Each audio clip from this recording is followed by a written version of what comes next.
Halo semuanya, kita kembali lagi di Question Answer episode yang ke-8. Hari ini kita mau bikin kalian semua nanya nih, yakin nggak mau menikah? Topiknya tentang love life nih Om. Pertanyaan pertama nih, kenapa ya sewaktu kita mau menjadi radikal dalam Kristus, seringkali muncul pemikiran bahwa pasangan tidak lagi menjadi kebutuhan atau kepentingan. Ini salah atau benar ya Om? Pada waktu kita mau radikal, itu bukan hanya soal jodoh, soal yang lain pun menjadi tidak berarti. Kalaupun kita mau, apapun yang kita lakukan itu benar-benar kita tujukan kepada Tuhan. Itu istilah yang sering kita dengar sebagai cinta mula-mula ya. Waktu cinta mula-mula kepada Tuhan, kita itu hanya ingin mendengar firman, ke gereja, mau hidup suci, tidak mau bikin salah gitu. Dulu saya bercita-cita tidak menikah. Saya orang yang pernah bercita-cita tidak menikah. Waktu cinta mula-mula, waktu saya melayani tahun-tahun pertama. Akhirnya menikah. Menikah bukan salah, tetapi juga belum tentu benar.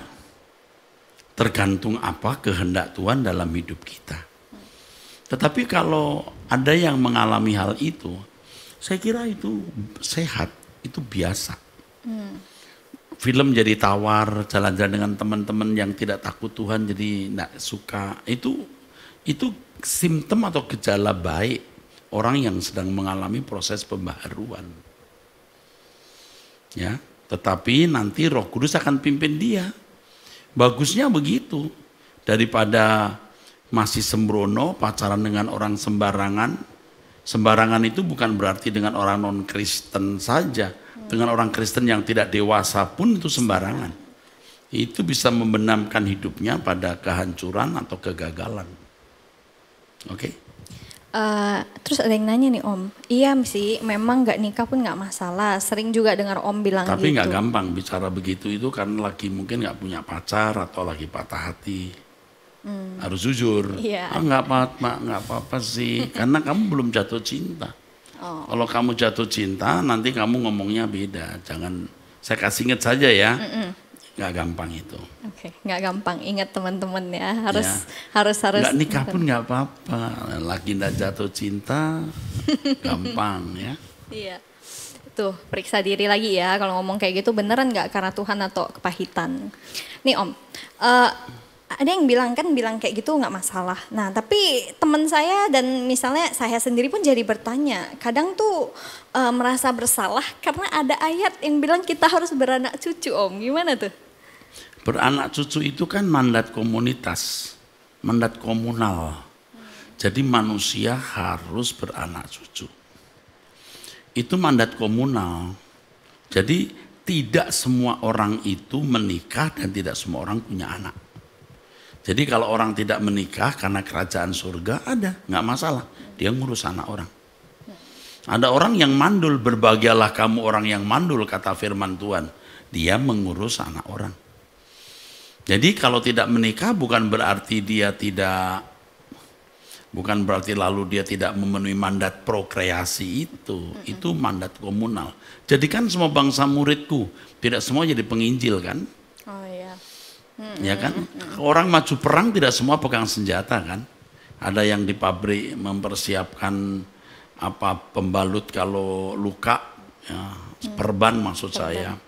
Lalu ada yang mempersiapkan amunisi, iya, ada yang mempersiapkan obat-obatan kalau luka. Semua juga punya tempat atau panggilan masing-masing. Itu tadi tuh maksudnya apa sih? Mungkin masih pengen ya Om, masih ada keinginan gitu. Enggak, cuman tadi yang bilang nggak nikah juga nggak apa-apa. Jangan diplomasi ya. Apa tuh maksudnya Om? Maksudnya Diplomasi. ngomong doang gitu. Oh. Padahal butuh gitu. Orang harus jujur, tapi nggak apa-apa kalau yang betul-betul begitu saya salut. Nggak nikah juga nggak apa-apa. Itu kalimat anak Allah yang berkualitas tinggi. Tapi kalau belum berkualitas tinggi ya itu hanya diplomasi saja. Om ada pesan nggak untuk kita-kita nih yang punya pemikiran itu, ya udahlah aku nggak menikah aja buat kerajaan Allah? Cari kehendak Tuhan, jangan sembarangan ya. Menikah itu indah, gak menikah itu indah. Masalahnya bukan menikah atau tidak menikah, masalahnya Tuhan kehendaki kamu buat apa.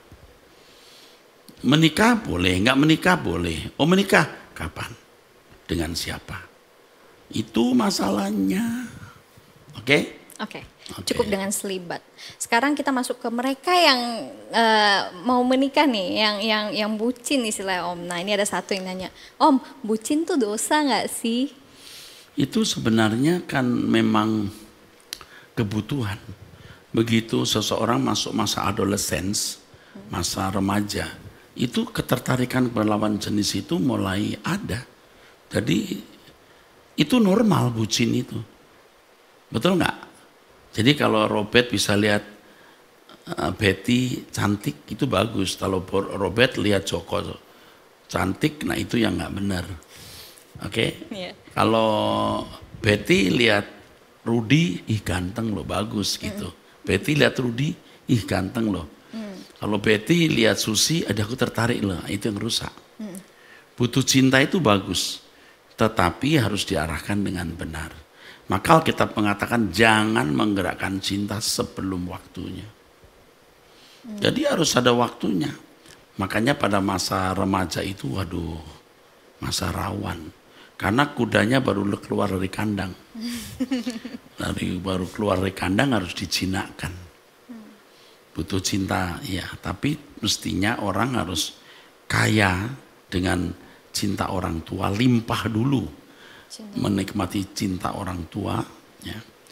Nah masalahnya banyak orang tua yang tidak memberikan cinta kepada anak-anaknya, maka banyak anak-anak mencari cinta ngawur. Wanita kepada om-om, pria-pria lalu kepada sembarang orang, kan gitu kan? Jadi kacau nih, dunia sudah rusak. Makanya gereja harus mengisi hati yang kosong itu dengan Tuhan. Karena memang setiap manusia itu memiliki semacam rongga kosong dalam jiwanya yang hanya bisa diisi oleh Tuhan. Kalau seseorang sampai bisa diisi oleh Tuhan, maka dia tidak merasa terlalu butuh cinta siapa-siapa. Dia hanya butuh cinta Tuhan. Hanya kau yang kuingini. Itu sampai tingkat itu luar biasa. Nah sampai tingkat itu tidak gampang. Ya, kalau sudah sampai itu luar biasa. Baru bisa berkata, bawa aku ke sana. Hajar aku setia. Tapi itu setelah saya berumur lebih. Udah lewat. Itu umur berapa Om? Enggak, saya gradasi aja. Bertahap aja. Makin hari makin gitu. Yang ku ingin kau saja itu tahun 1999 segitu loh. Tapi itu hanya ngomongnya doang. Prakteknya belum bulat. Prakteknya belum penuh, tapi sudah ada gairah itu. Ternyata tidak mudah. Nah, karena saya tidak punya mentor sekuat saya hari ini. Nah, kamu punya mentor seperti saya. Kamu harus berani. Yang kuingini kau saja. Orang harus mestinya cinta Tuhan dulu, baru bisa menemukan cinta yang benar dari pasangan hidup yang Tuhan berikan. Baru klop. Kalau tidak lebih baik jangan menikah. Berarti kalau seseorang sudah mencintai Tuhan nih, sudah seenggaknya mungkin belum penuh ya, tapi udah mulai mencintai Tuhan dan dia mencintai orang, itu justru nggak gampang mencintai orang. Dia kan punya standar. Dia punya standar. Selain dia tidak akan tertarik hanya karena rambutnya ikal atau bukan karena betisnya bagus, tapi dia juga punya, dia juga merasa frekuensi. Orang ini nggak frekuensi sama saya, udah tutup saja. Biar ganteng, biar kaya, kayaknya orang ini nggak takut Tuhan. Dia sudah jijik aja, udah muak saja. Nah itu kalau orang cinta Tuhan. Makanya orang kalau rohani itu cari jodoh lebih susah. Karena dia akan mencari standar. Punya standar ya. Kalau dia misalnya punya pembina, punya mentor yang rohani gitu, dia akan susah cari jodoh. Karena seringkali dia mencari jodoh yang standarnya orang yang diidola. Yang diidola bukan orang kaya, bukan orang ganteng, tapi orang yang memiliki kerohanian yang baik. Padahal dunia kita ini susah mencari orang yang rohani. pantas saya susah cari jodoh. Standar saya Om Eras. Oke Om, ini Wah, ya jangan dong. susah ya, nggak ada yang kayak Om Eras. Berat. Enggak lah. Om, ini nih, kalau untuk sewaktu ini tadi Om ada bilang kalau udah nggak sefrekuensi, udah nggak mau. Nah, sefrekuensi itu apa sih Om? Ini tadi kan saya minjem kata frekuensi. Orang yang dipimpin Roh Kudus itu bisa membedakan roh. Baru ngobrol gitu 5 menit, 10 menit, 30 menit. Wah kayaknya nggak nyampe. Dia tahu. Nah kan kalau orang memang tidak rohani, frekuensinya sama. Ngomongnya ya film, ya BTS, ya sama frekuensinya deh. Nyambung. Makanya kan sering bintang-bintang film berkata gini. Bintang film, kami udah sangat cocok menikah. 6 bulannya berantem. Karena cocoknya hanya untuk hal-hal yang bersifat sementara. Karena situasional kan, hobi itu situasional. Tapi kalau kerohanian itu permanen. Nggak bisa memisahkan, tidak mudah dipisah. Nggak mungkin cerai malah, nggak mungkin berantem juga. Karena kalau orang sama-sama takut akan Allah, isi percakapannya pasti akan makin mengikat satu dengan yang lain. Oke? Ya, Oke. berarti itu yang Om selalu bilang, makanya harus mencintai Tuhan dulu. Kalau udah mencintai Tuhan, kamu akan punya kepekaan, itu maksudnya pas kepekaan. Ya betul. Orang harus mencintai Tuhan, dia punya kepekaan dan punya standar. Dia punya standar. Ini nggak sama ya, kalau saya pendeta itu ya, kita ngobrol, dulu kan kita nggak peduli, yang penting ini menguntungkan saya atau tidak. Tapi sekarang kita mulai berpikir, wah nggak bisa jadi rekan kerja ini. Yang model begini membahayakan pelayanan saya ini. Membahayakan orang-orang di sekitar saya. Dulu saya tidak. Dan saya sudah banyak salah. Terjerembab dalam kesalahan itu. Nah kalau kamu mencari jodoh harus melihat. Wah ini membahayakan mama papa saya ini. Ini membahayakan keluarga besar saya ini model begini. Oh biar dia banyak duit hari ini. Tapi ini orang kejam nih, pengis. Bahaya. Tidak hormat orang tua dan seterusnya. Oke, ini kalau kita sembari udah jalan, terus akhirnya nih Om, ini kasus akhirnya melihat orang nih di gereja. Kalau tadi kan Om bilang, oh ini orang bengis, oh ini orang kejam, mungkin ini nggak taat orang tua. Kalau misalnya kasusnya seseorang yang memang rajin beragama dan lain sebagainya, itu yang mengerikan buat saya. Karena orang rajin ke gereja jadi ketua pemuda, ketua sel gitu ya, sel grup dan lain-lain. Itu nggak jaminan dewasa loh. Kalau orang lagi memang nggak ada kerjaan lalu senang kumpul-kumpul karena memang orang muda suka bersosialisasi, dia tidak punya komunitas di luar gereja, dia kumpul, tapi dia belum dewasa. Itu mestinya bisa keendus. Bisa ketahuan gitu waktu dia pimpin, lalu dia tersinggung, lalu dia masih cari muka, lalu dia masih nggak tulus, ngomong kepada si A begini, ke B begitu, kita langsung tahu orang ini nggak jujur. Kita langsung tahu mestinya. Iya, waktu di restoran dia bagaimana galaknya sama pegawai di restoran, itu kebaca. Waktu dia cerita tentang mobilnya yang baru atau familinya yang kaya atau saudaranya yang jadi pejabat, kita langsung bisa baca. Orang ini sombong. Orang ini sewenang-wenang. Waktu dia ngurus, waktu dia atur ini, atur itu di gereja, sedang ada acara, terus cleaning service-nya dipanggil, diomelin, digalakin, kita tahu langsung. Itu mah simptom begitu, saya langsung membaca.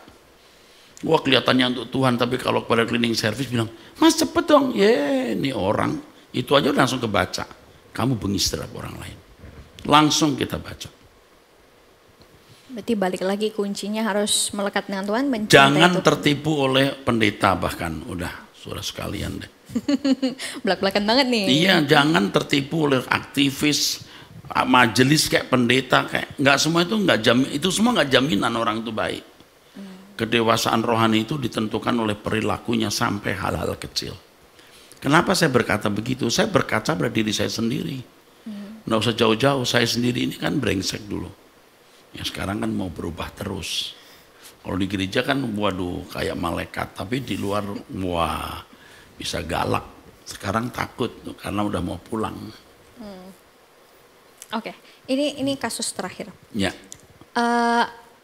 Kalau misalnya ini ada beberapa ya yang nanya dalam konteks sesama jenis Om, boleh nggak, kan ini akhir-akhir ini tuh lagi banyak pertanyaan soal itu, boleh nggak sih Om pacaran sesama jenis walau tanpa tujuan menikah, jadi pacaran berelasi gitu Om, selayaknya orang pacaran, tapi nggak punya motivasi untuk menikah. Itu melanggar kodrat.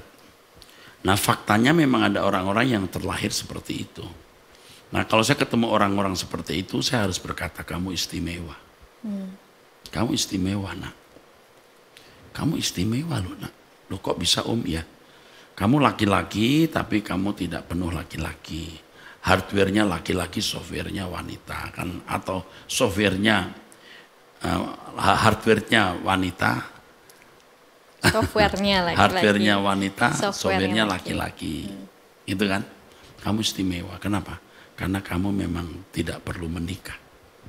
Kamu bisa lebih konsentrasi untuk karir, untuk pelayanan, kamu akan hebat. Jadi jangan heran orang-orang seperti ini sering berprestasi. Lebih dari orang biasa. Itu orang-orang hebat. Tidak boleh disingkirkan lalu dianggap orang-orang yang tidak layak di tengah-tengah masyarakat. Oh mereka harus kita sambut. Tapi mereka tuh bisa loh melakukan hubungan